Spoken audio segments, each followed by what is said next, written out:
Hello, respected viewers. This is George from Ireland. So, welcome back to my channel once again. And this time, commenting on what happened yesterday, Wednesday, the 3rd of May, 2023, when there was supposedly a drone attack on the Moscow Kremlin.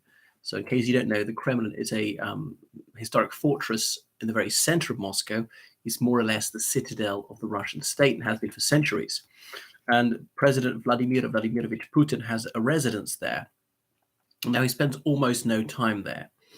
But anyway, perhaps surprisingly, this was broadcast on Russian state media, where they control virtually the whole media, with great fanfare. They wanted people to know that this drone exploded just above the flagpole of the Kremlin's Senate House.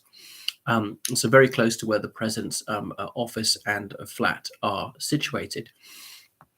So there appears to be burn marks on the roof.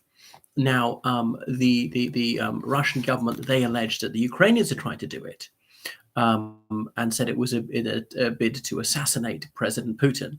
It wouldn't be surprising you tried to kill him. Putin supposedly had hundreds of people out there to try and kill Zelensky. Okay, people get killed in war. Tens of thousands of people have been killed in this conflict since February last year. Many of them civilians, many of them deliberately killed by the Russian military. Not collateral damage. This is absolutely on purpose. So I don't see why Putin should be immune. He is the head of state. He is the commander-in-chief of the Russian armed forces, as he is very keen to remind people. He's often appeared in public in military uniform. He is a member of the military in time of war. So yeah, of course you'd kill him. I mean, thousands of ordinary soldiers, privates get killed. Why on earth should the commander-in-chief not be a legitimate target? But anyway, so Ukraine usually doesn't comment on attacks inside Russia, neither confirming nor denying they've done this. But nevertheless, they've carried out quite a few drone attacks. Now, this is something like 450 kilometers from the Ukrainian border. So it'd be rather impressive if the drone could get there without being shot down. It's deeply embarrassing for Russian air defense that it managed to get so close. That, had Putin been there, it could quite easily have killed him. The interception was almost a fluke. In a way, it might be bad for Russia to highlight this because it's showing their vulnerability. But yeah, the Ukraine is taking the unusual step of vehemently denying this. President Zelensky happened to be on a surprise visit to Finland when the news broke. Ukrainian military capability is being enhanced. They're getting longer range and more sophisticated. And bear in mind that no one would be more heavily defended than the Moscow Kremlin. So, Kiev's long-awaited counteroffensive against Russia is going to commence imminently, probably this month. And there have been a number of attacks on Russian oil refineries, such as in illegally occupied Crimea. There have been supposedly some bombs on the railway line, derailing trains. I'm staggered they didn't do far more of that on air bases.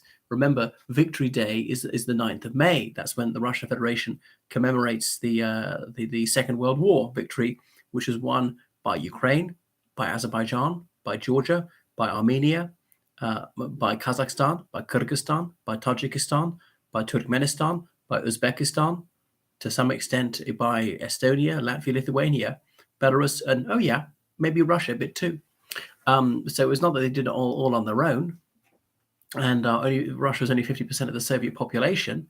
And it's true that some Ukrainians took the side of the Third Reich, but that's true of some Russians and all the Soviet peoples. A few of each of them did, because Stalin's tyranny was so genocidal. I know Nazism was even worse, but people didn't know that necessarily in 1941. Hadn't seen how bad it was going to get. But anyway, 21 Russian cities have cancelled their Victory Day parades. Some of them have explicitly said for security reasons, including Tyumen, which is in Siberia, which is a couple of thousand kilometers from the Ukrainian border. And they specifically said because of security concerns. So what anxiety? There might be other reasons because there are not that many troops or that many vehicles to parade. Now, the main Victory Day parade in Moscow's Red Square regularly has over 10,000 troops participating. We have a tri-service parade and hundreds of pieces of equipment, as in tanks, towed artillery, self-propelled artillery, trucks, armored personnel carriers, infantry fighting vehicles, and obviously helicopters that fly past by jets, and there'll be larger planes, transport planes, or communication planes, whatever you call them. But it's been significantly scaled back because there are not that many troops to do it. Some of these are show horse units which practice year round, so no wonder their drill is in time. But also it's a big target. If even one drone gets to Red Square, kamikaze drone, that could be hundreds of soldiers killed or injured. So it's a bit of a risk. And so it's mainly the in the districts adjacent to the Ukrainian frontier that they've called this off. Now, Russia's also taken the unusual step of saying that the United States was behind this drone attack. Ultimately, they'd encouraged and approved of it. Now, if Ukraine did carry out this drone attack, I mean, it's just possible the Americans did. I think it's unfalsifiable. But Putin's spokesman, Dmitry Peskov, he said that President Putin wasn't in the Kremlin at the time of the attack and was in Novo-Ogaryovo, which is 10 kilometers to the west of Russia, west of Moscow, as it's near Rublovka Chaussee, that very rich area. Rublovka, Zhukovka, I used to live there, you see, and the bit is sort of blanked out on the map, clearly where his estate is. So Dmitry Peskov, that's Putin's mouthpiece, he said it was a terrorist attack. Well, first of all, I mean, it's not. It was carried out in Ukraine, which is a sovereign state, which is at war. It's illegal war of unprovoked aggression, which is entirely caused by Russia. So the Ukrainians are entitled to defend themselves and to strike deep inside Russia, to kill members of the Russian military, and that would include the president. Now, I don't want people to be killed. I mean, I'm not a pacifist. I would rather war hadn't started in the first place. I much prefer Russia hadn't invaded and ended it today by unconditional withdrawal. But as it is happening, then unfortunately people are going to get killed. And I realize they're not all bad people on the Russian side, nor are they all good people on the Ukrainian side. I mean, life's not like that. But Putin's got only himself to blame for this, and he might not be so lucky in future. So, President Zelensky says, no, we fight in Ukraine to drive the enemy out. But I might not be telling the truth. There's a talk about it wasn't even a false flag. Would the Russians have launched this drone against their own Kremlin, because then Russian people feel under threat. There's a rally to the flag effect. All right, there's a certain logic to that. On the other hand, as I say, it makes him look feeble, pathetic, might scare them too much. There might be blind panic. Nobody's safe. We can't even protect the Kremlin and so on. They got that far. They came with a nace of killing Putin. So it might actually be more demoralizing and deeply humiliating, and lead for calls for the Victory Day parade to be called off, which went ahead more or less as normal last year, although there were no international guests. And Putin said, no, thanks, we don't want international visitors this year. He said that because nobody was going to come, apart from possibly President Lukashenko of Belarus. And the same thing this year. He's Billy No Mates. Or if you look back to big ones like 2005 or 2015, he had dozens of world leaders. If not the head of state or the head of government, the foreign minister or whatever, the deputy head of state. So it just shows that Russia's growing isolation.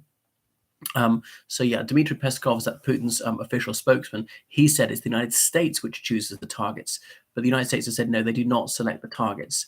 The former admiral John Kirby, spokesman of the National Security Council, he categorically denied it and said that this is an outright falsehood. Well, I mean, Peskov is Pinocchio. He's a flagrant liar. Bit like his son's claim to have spent months fighting on the front line. He's a sort of a pampered Lord Fauntleroy as usual.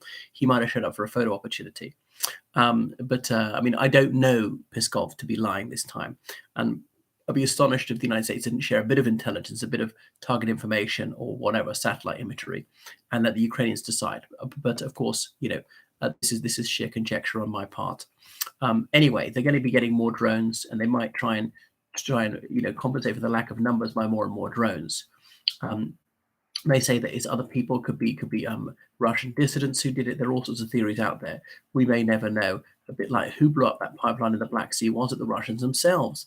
There were certain Russian military ships around there. Their warships had obviously turned off their systems, so they supposedly couldn't be located, which is deeply suspicious in itself. Before this happened. And again, that doesn't actually prove they're the ones who carried out. The theory is the Ukrainians did it.